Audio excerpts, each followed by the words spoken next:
Hello and welcome to the latest episode of Marxist Voice. I'm your host again for tonight, Adam Booth, the editor of socialist.net.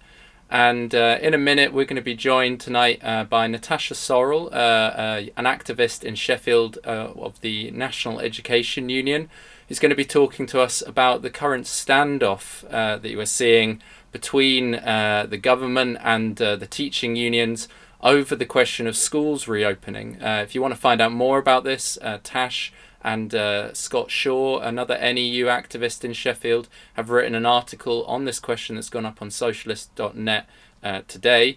And of course, if you're not already, before I bring Tash in, just a reminder to like and subscribe on all our channels on YouTube, on the podcast, and of course on Facebook and Twitter for all the other latest articles and videos and episodes of Marxist Voice that will be coming your way.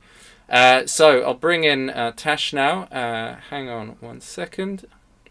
Hi there, Tash. Can you hear us all right? Hi, yeah, can do.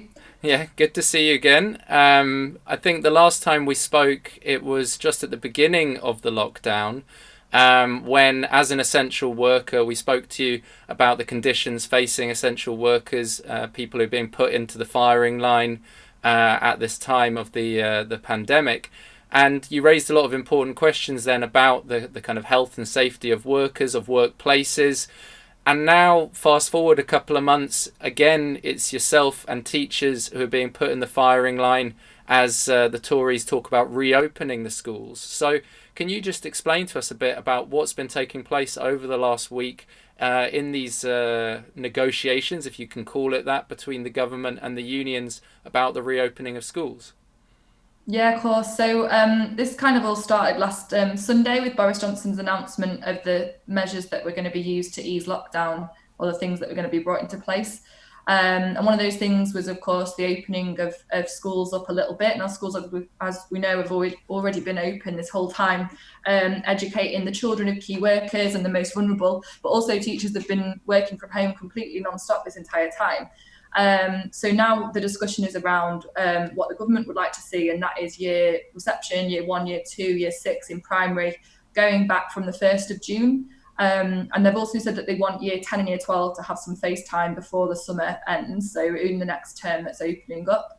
And I think, last time one of the things that we were talking about was the complete lack of planning and sort of forethought that had gone into this. I think it's quite safe to say that the same thing is happening this time with the reopening of schools, where they've just announced that schools need to be back open from the 1st of June.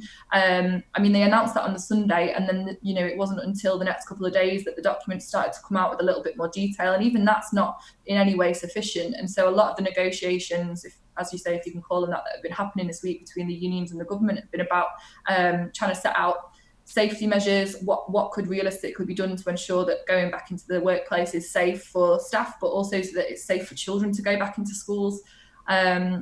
And also there's, part of this has been demanding that actually the scientific papers are released that show that it is safe. I think a really important message to make is that teachers want to go back to school. We're not saying we don't want to go back.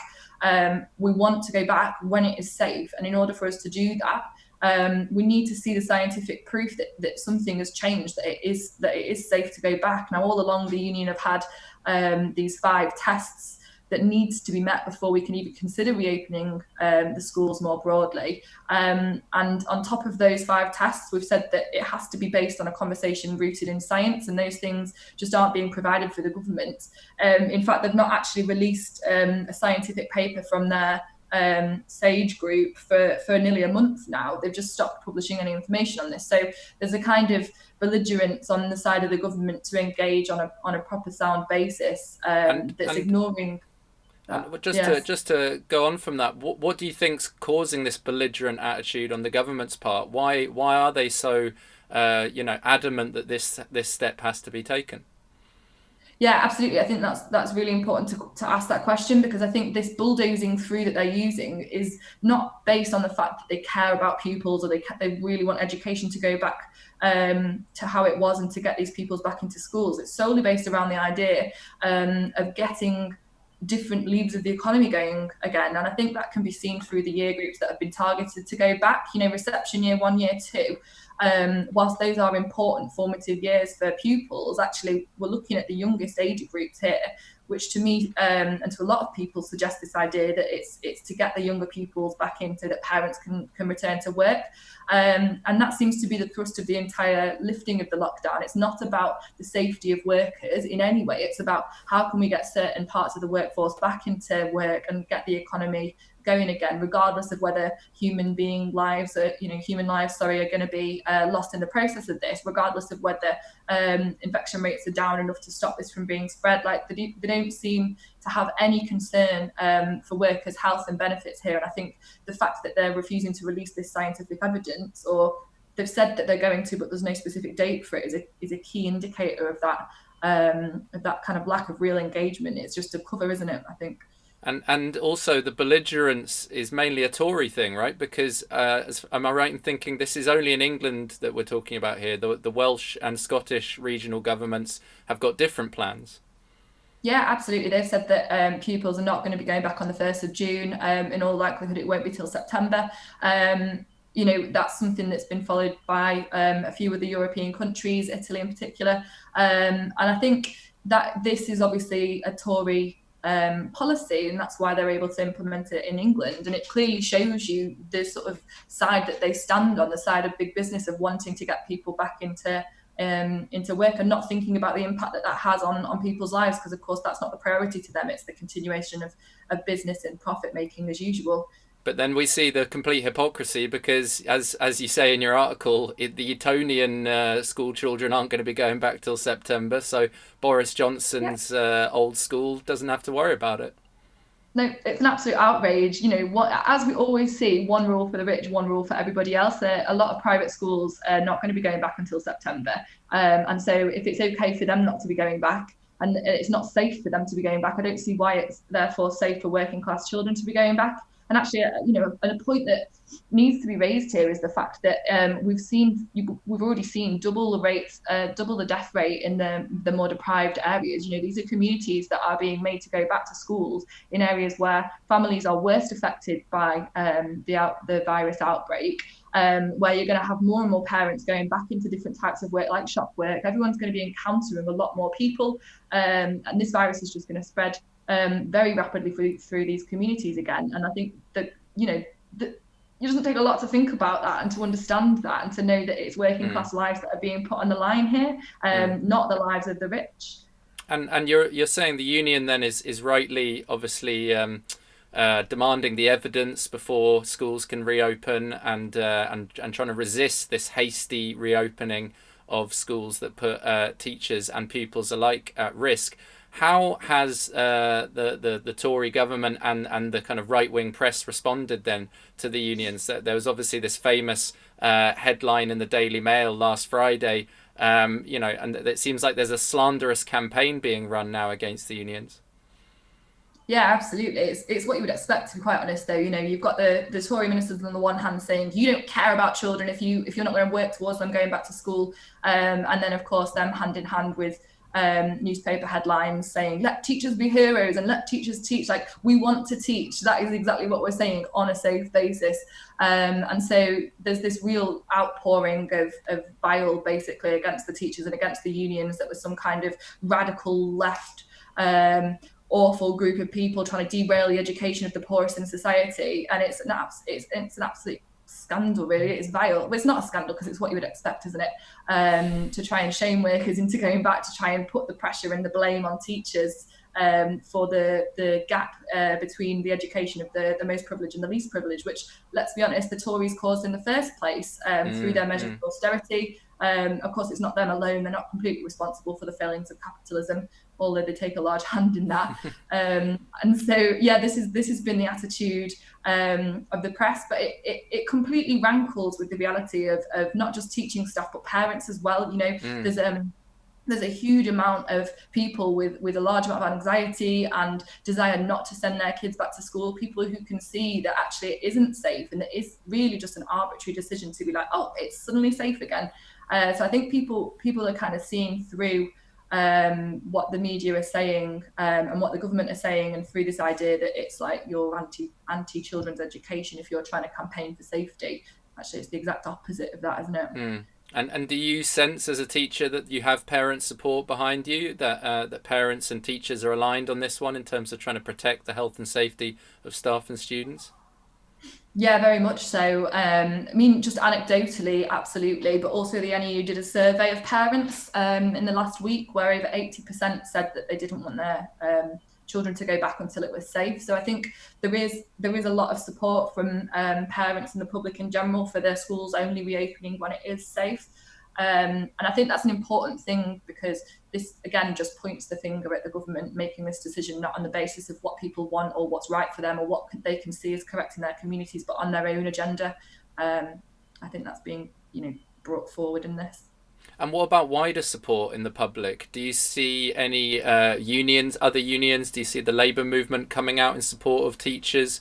And in particular, what has the Labour Party been saying on this question? Yeah, there has been some support, and there's been, I think, there's lots. It's not just teachers that are work in schools. There's lots of other types of workers there. So GMB and Unison have been involved in the discussions. There's been some joint advice and movement on that. But I think this needs to be a big central point of campaigning around for all unions, because teachers going back to work in this way and being sort of forced in before it's safe is just the first line of workers that are going to experience this, and it's going to affect all workers who are already back at work as well. Just as an example, bus drivers and transport workers, by having huge increased numbers of people going back to work, are going to face greater risk in their jobs. And teachers are only one part of the sector. As soon as we're back and parents are kind of freed up from childcare and home education duties, different parts of the workforce are going to be required to go back under this idea that it is safe to do so. So really, there needs to be as much solidarity as possible and joint action on, challenging the government on this. And the Labour Party, sorry, I was just trying to remember the second part of your question.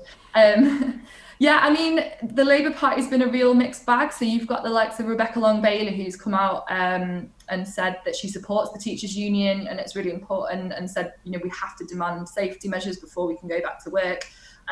You've got others sort of saying, yes, well, we need to wait until we've seen the science. Like Rachel Reeves, for example, who, not taking a particularly strong stance on this, that I would expect from a Labour leadership, for them to be saying, no, we're 100% behind the unions. We back the workers who know the situation in schools, who know how it can be made to be safe. I think a stronger sentiment should be, or not even sentiment, I think a stronger action should be coming from the Labour Party.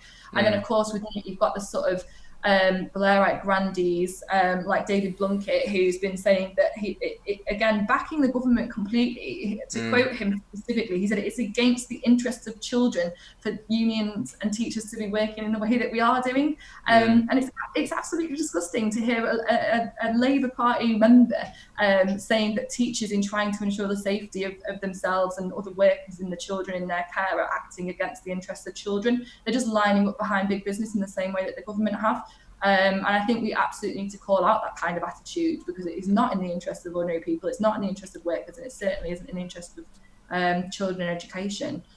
Definitely. And this is something we discussed on last week's episode as well, when we talked to Ben Curry of the Socialist Appeal editorial board about Boris Johnson's announcement. And one of the things Ben was pointing out was the fact that, the Labour Party has been incredibly equivocal on all of these questions. Under Keir Starmer, it's moved very quickly to the right. And on all of these things, one thing after another, on the question of Kashmir, for example, on the question of renters and landlords, they've quickly taken the side of the landlords over the renters. And now, as you say, they're in this position where it seems like, well, what it is, you've got two completely opposed interests, completely antagonistic interests in terms of workers and students and parents on one side who want health and safety. And then on the other side, you've got the bosses and the Tories pushing to reopen the economy. And the Labour leadership is kind of wavering between the two. But on every other question so far, it seems to side with the bosses and the Tories. So, I mean, as a Labour member, which I believe you're a Labour member up in Sheffield, how do you feel about the current Labour leadership on all these sort of questions? It's pathetic. It's absolutely pathetic. At a time of crisis like this, where we need to be protecting workers more than ever, especially against the interests of big business, which, as you say, is completely opposed, we need strong leadership. We need them to be standing up for working people and saying, right, this is how we're going to organise. We're not going to go into this workplace. We should be striking on this. I mean, this has been needed for months now. We talk about the ASOS workers and the people who've been working in warehouses for this entire time. Where are the Labour Party standing up for those kind of people who have been working in unnecessary jobs all of this time? Where is the leadership standing up for ordinary people and helping us to organise for ourselves and make the decision of what we know is safe in our workplaces? Because that's what's needed here, isn't it? We can't have government who have teaching, for example, and education have no experience. They've not been in classrooms. They're not organised in the way that we are. They don't know what it's like on the ground in the classrooms and what it takes for it to be safe in there. And they're making all of these decisions about the future and how it's going to be safe for us with absolutely no real understanding. And it's the same for every single workplace that they're looking at. And we need strong leadership from the Labour Party or within the unions to stand up and say, actually, we demand that the workers are the people who have a say on this. They should be consulted at every single step of the way, because they're the only ones who can honestly say whether it's safe or not in the possession of the scientific evidence to back up what the decisions that they make and things.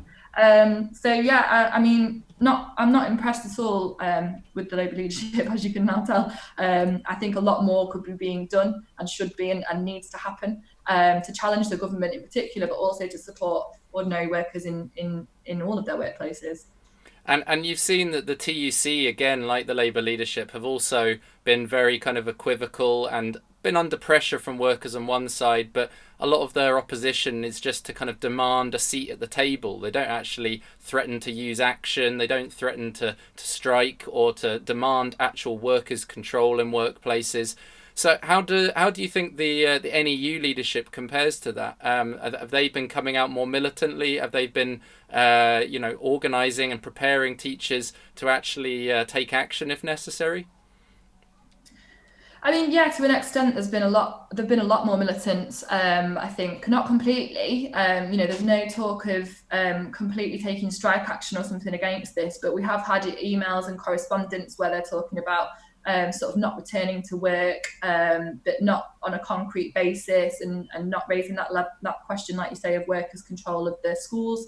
And I think it's obviously a difficult question because there's all the different types of schools as well to try and coordinate, and then there's the question of different unions being present in the same workplaces. So all of these problems that are kind of thrown up that need resolving. But I think as well there's sort of and I think this is something that's being discussed more broadly across the workers' movement, not necessarily from the tops, but like this idea of Section 44 from the Employment Act about workers taking action into their own hands and refusing to go to work if they can see that it is unsafe and saying so. So I think, maybe that's something that's being driven slightly more from a grassroots perspective, but that's also a nuclear option, because I think there is still hope that they can discuss with the government and come to an agreement. And there has been a lot of push from the union, from the top of the union, to have these discussions. There were a meeting on Friday where this was discussed, and there's up and coming meetings. And I think there's going to be another review of the policy on the 28th or the 29th of May, with sort of union pushing and union involvement. And I think one of the other things that they've been organising is they've been very good at organising parent support as well, and sending letters to councillors and MPs to put pressure on. And so just building that solidarity and pressure, I think, has been an important role that the union have played. But when it comes down to it, the real question needs to be, if the government are going to press ahead with this and force people back into work in unsafe conditions, are we going to take a stand on that? Are we going to refuse to go into those workplaces? And is that going to be organised on a national basis rather than left to localities or individual cases and things? Because this is something that we absolutely should be taking a stand on as workers, and we absolutely need to be if necessary, taking strike action and putting the safety of pupils and the working class in general at the heart of any action that we take. And you Yeah. mentioned there also certain areas kind of unilaterally deciding not to implement this government policy. I believe Labour's mayor in Liverpool, Joe Anderson, is such an example. He said he's not going to reopen schools in Liverpool on the 1st of June. And in your article, you also mentioned a lot of other councils, some of them Labour-led, some of them not Labour-led, actually, going along the same lines. So is this something that Labour members more widely and the Labour movement widely can also do, which is put pressure on the councils to come out in opposition to the Tory government? Absolutely, yeah. It's a really interesting point about the Labour mayor basically just saying, absolutely not, we're not going to go along with the line of the government, we're not going to open up our schools. And like you say, some Labour-led councils, Wigan and Rochdale, for example, have come out and said that they're not going to open, and sort of doing it on a, like we said, a local basis. Some that are not Labour at all. Hartlepool is one such example. So some councils are making this decision for themselves, and I think if Labour members and general, well, anybody wants to help put the pressure on, then definitely writing to the local councils is an important step, and to MPs more generally to raise this in Parliament, and just to raise the amount of concern that people have around this. Because I think one thing that the review, if this review is going to definitely happen on the 28th, in favour of not opening the schools, could be, it could be leading to a U-turn if there's enough public pressure. And I think, as we saw at the start of lockdown, where people stopped going to events and started to kind of isolate for themselves, we could see a situation of parents really voting with their feet and refusing to send their children to school. There's been a lot of talk about that already. And so that's one thing that could also delay the opening of the schools, is individuals taking action. And of course, that's important, but we need coordinated action on this, because whilst some areas like Liverpool are being really progressive in this area, others won't be. And there are already academy chains across the country saying we're going to open regardless. Oasis is one such, where they're saying we're back open, we're going to do it whether it's safe or not. And of course they're trying to say that it is safe, and they will say that it is safe, but nationally the picture is absolutely that it is not, basically.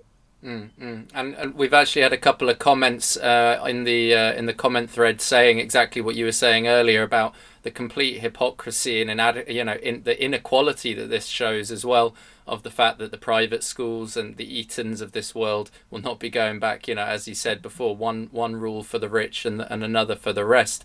But just to end for tonight, can you explain then a bit more, discuss what should the Labour movement be fighting for, really, going forwards? Because, as you say, this is really the tip of the iceberg. What we're seeing with schools right now is going to be the same struggle that every other sector of workers is going to face, as the Tories, as big business pressures workers to go back to work and tries to put workers more and more in the firing line. You're going to see lots of workers being demonised. As you said before, it's the Tory norm to demonise unions and to demonise those who strike and anyone who stands in the way of profit making. And obviously, this is going to affect everyone eventually. So how should the Labour movement be responding? What demands should the TUC be calling for in relation to workplaces and lifting the lockdown? Well, I think the main call 100% needs to be for workers to be in control of their workplaces and to be making these decisions with scientific evidence in their hands, to be able to say whether they think it is safe or not to go back to work. And that goes beyond just lockdown. This raises questions of the fact that people are making decisions generally about workplaces for workers in every single sector that do not put their interests at heart, and that aren't realistic or important things to be putting forward, like important decisions to be being made. Because workers are the people in their own workplaces who understand the workplace better than anybody else, and so it's ludicrous that anyone else should make a decision about it. So a key demand has to be for workers to have control over their workplaces and control over the decisions that affect them in going back to work and what happens when they're there and the safety measures that are put in place. So I think that absolutely has to be something that we're fighting for, and we need strong union leadership to be putting that forward and to be saying we should be the ones that decide when lockdown's lifted, not the government with their arbitrary ideas and their arbitrary sort of motions and saying, well, sometime before the end of summer, sometime before the end of June. That's not based on any lowering of infection rates or increased testing. Like, these things are not in place, and so it has to be workers that are at the forefront of that struggle and that are saying, this is what we understand to be the best thing to do, and this is what we want to happen, and implementing that for themselves. And then finally, we obviously need we need, as I was saying earlier, we need stronger leadership from the Labour Party and the Labour movement more generally on this question, to unite all of these struggles together, because that's the thing, isn't it? All of these struggles that we're talking about have in common the one thing that is about the safety of workers and workers' control, and they need strong leadership moving forward to coordinate that, because otherwise we're just fighting individual struggles on our own, and like you said a minute ago, individual strands of the workforce are going to continually be demonised and put under threat and pressure, and at the end of it, it's not the rich that are going to be the ones most affected by a second outbreak or a second wave. They're completely protected. They don't need to go back to schools. They don't need to be at work. These bosses are making these decisions without even being in the schools or without being in the workplaces. They're making decisions about other people that they don't have to deal with or face. And so, it comes back, as well as the strong leadership, it comes back to that central question that workers need control over this. And there is nothing else that can sidestep that, really. That absolutely needs to happen. Well, thanks, Tash. I think that's a good place to end for tonight. Thanks again for joining us on the show. And of course, solidarity to yourself, to all the teachers in this struggle against the government. Hopefully see you again on the show in the future, if not in real life. All right. Thanks very much. Stay safe and healthy. Thanks. See you. No, bye for now. And thanks again to Tash for joining us. Thanks to everyone at home for your comments. And if you've enjoyed this, then obviously subscribe and like on YouTube, on Facebook, on Twitter, and of course the podcast Marxist Voice to get more episodes in the future on all sorts of questions, from workers' struggles to the struggle inside the Labour Party and to the general crisis of capitalism. As Tash has said, what we need is strong socialist leadership in the Labour movement. That's what Socialist Appeal are fighting for. So if you're not already involved with Socialist Appeal and you want to join us in the struggle for socialism, head to socialist.net/join. Get in touch and we'll put you in touch with Marxist activists in your area so that you can join us in the fight for a socialist society. Thanks very much for joining us. We'll see you soon.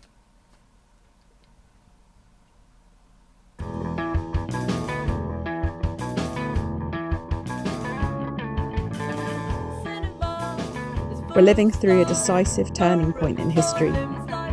Tens of thousands of people are dying. The world economy is in freefall. This is the barbarism of the capitalist system. It can't be patched up. It must be replaced. We have the resources to meet everyone's needs and the planet's.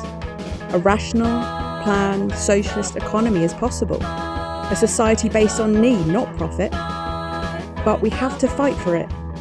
We need to get educated in revolutionary theory and history. We need to spread our ideas, and we need to organise ourselves. So join Socialist Appeal, the Marxist and the Labour and student movement. Join our study groups, spread our online material, and start getting organised with us. We're faced with an historic challenge and an historic opportunity. Seize this moment. Change the world.